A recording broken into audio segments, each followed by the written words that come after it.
The reason they moved here, they've been bumping around New York quite a bit, but the reason they moved here was because of Virginia's health. She contracted TB in 1842 when they were in Philadelphia. TB was the #1 killer disease in the 1800s. Huge numbers of people died of TB. Poe's mother died of TB when he was 2 years old. He's then taken in by the Allen family, which is where the Allen and Edgar Allan Poe comes from, and Frances Allen, his foster mother, died of TB when he was about 20. His older brother died of TB when he was in his 20s. I mean, it was a big, serious killer disease. Virginia caught TB about 4 years earlier. She fought the disease, but was not going to win. It would kill her eventually. Poe thought maybe the country air will help, so he decided to bring them out to the countryside, and this was the countryside. This was very different from today. There was no grand concourse, no apartments, no shops, no offices. It was fields, it was farms, it was countryside, it was cows and sheep and farm people. The cottage used to be across the street. If you see the tall building at the end of the block, the one with the satellite dishes on the roof and the blue scaffolding, it was just the other side of that building, on the hillside, looking south, at what would have been open views all the way to Long Island. Oh, wow. I mean, if you can imagine this area without buildings, I know it's hard to do, but if you were to stand on the edge of that hill where the traffic goes down past the traffic light, you'd be looking at treetops that would slope down fairly gently over about 3 or 4 miles all the way down to Long Island Sound. And in fact, from here, we're on a high ridge line here. The Grand Concourse runs along a high ridge. And from here, it slopes down on one side to the Harlem River, on the other side down to Long Island Sound. And there's no more high ground between us and England. England. Yeah, if you look, England. The little island across the pond. Yeah, right. I mean, if you look at the Bronx from the Whitestone Bridge when you come over, it comes down from this ridgeline, it slopes down to the sea level, and then it stays at sea level all the way through Manhattan and out to the Atlantic. Oh, wow.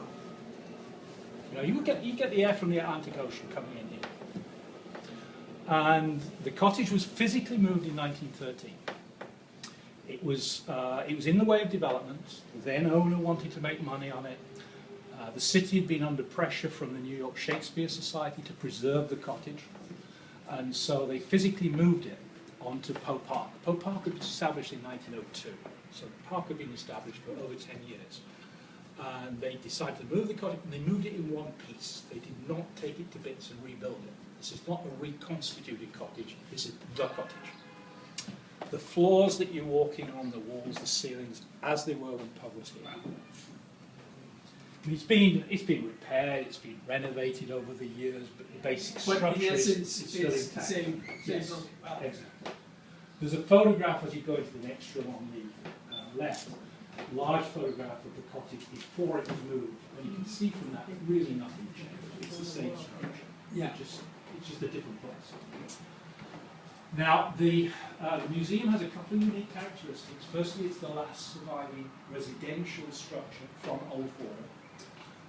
There are buildings down on the university campus that go back to the 1840s, the chapel, one or two of the college buildings. But as far as houses go from that period, this is the last one. Secondly, perhaps more importantly, it's the only house museum in New York City where you can get an idea of how a relatively low-income family, or a relatively poor family, would have lived in the mid-1800s. Lots of other house museums in the city. You've got houses, you've got mansions, you've got apartments, but they're all rich people. Poe was poor. Poe was seriously poor. Yeah. Poe rented the cottage, he didn't own it, he rented it for $100 a year. The landlord was a guy called John Valentine. Valentine had bought it as an investment. Bought it just a few weeks earlier, right before Poe moved in. Bought it for $1,000. Oh, wow. Rented it to Poe for $100 a year. Valentine eventually sold it in 1866, so he owned it for 20 years. I'm not sure how much he sold it for, but I'm sure he made a decent profit. But in any event, Poe rented the cottage for $100 a year. To put that in perspective, about a year or so before he moved here, Poe published The Raven. Now, The Raven is probably his most famous, most popular poem. What Poe got for publishing The Raven was $8. no royalties, no repeats, no No. TV rights, no movie rights, He no only Baltimore sold for football. $8. $8. He $8. was very poor. He was very poor. Wow. He was Poe, real Yeah, Poe. repo. RuPaul. $8 would be $50 right whatever it is. Like, Wow. It's less than a month's rent. Yeah. Less than a month's rent for one of his most important God pieces bless of him. work. There's a very sad account written by a lady who visited the cottage during the few weeks before Virginia died. Now, Virginia died here in the cottage. She died here on January the 30th of 1847. It was a cold winter. She died in the downstairs bedroom, just through in the corner, and we have what we believe is the bed she died in. It's called a rope bed. Has a headboard at one end, footboard at the other, open rectangle. You wrap a rope around it many, many times, and the rope acts as a kind of a box spring. On top of the rope you would lay a loose mattress. Normally the mattresses on these rope beds would be full of maybe horsehair or possibly some mixture of cotton and wool, something kind of vaguely soft. Virginia's mattress was full of straw, based on this lady's account. Right? Because they hadn't got any money, they couldn't afford anything better than straw. She had no blanket. What she was using instead of a blanket was Poe's overcoat from when he was at West Point, which was about 15 years earlier. Wow. So she was using Poe's overcoat as a blanket. Poe apparently would sit near the head of the bed and hold her hands to keep them warm, and her mother would sit near the foot of the bed and hold her feet to keep them warm, and the cat would lie on her chest. That's pretty much how she died. Wow, This picture, this is Virginia. that's Virginia. This is from a watercolour sketch that was done in the cottage the day after she died. So in fact it's a deathbed portrait. Wow. And she was 25 when she died. They were married when she was 13, so they'd been married for about 12 years. And that whole experience was really quite devastating for Poe. I mean, it's bad enough to see your wife die at all, but to have her die in that circumstance where he really had no money to buy, you know, even And small. then if you ever knew how much money was made on what he wrote Right? by everybody else. Yeah. Wow, But, that's pretty sad. ironically, that going through that experience may have resulted in some of Poe's best writing. And while he was here in the cottage, he did some of his best work. Not necessarily his most prolific period, but he wrote some good stuff. He wrote The Bells, he wrote Annabel Lee, he wrote Ullaloo, he wrote The Cask of Amontillado.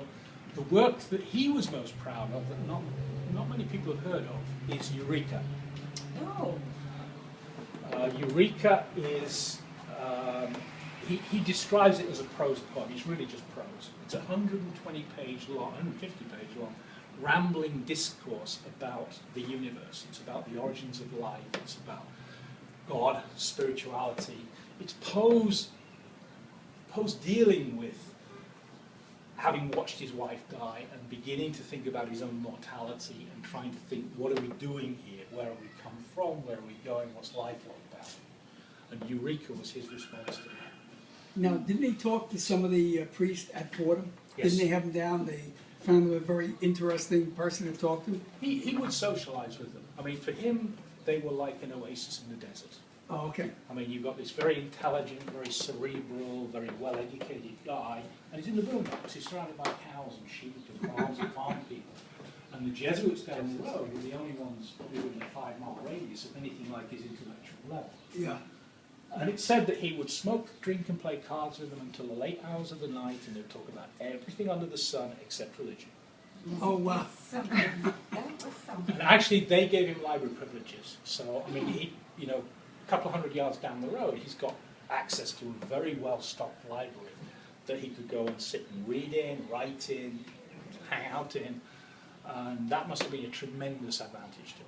Yeah, and stay warm too if he wanted to stay. He'd stay warm, too. Wow. Not much good for Mrs. Clem, but... Yeah.